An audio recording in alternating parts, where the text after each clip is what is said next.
Hey guys, and welcome back to Reagan's Reading Corner. Today I'll be reading Spot Loves His Mommy by Eric Hill. Let's get into the video.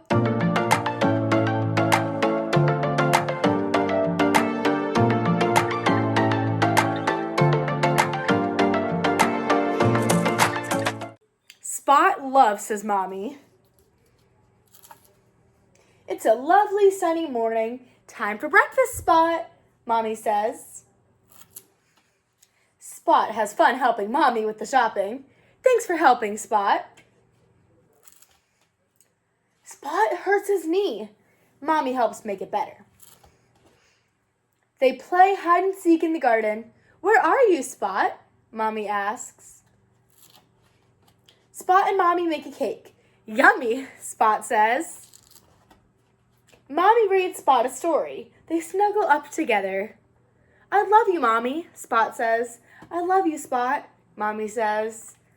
I hope you guys enjoyed Spot Loves His Mommy by Eric Hill, and I'll see you guys next time on Reagan's Reading Corner. Bye. Thanks for watching. Make sure to like and subscribe down below.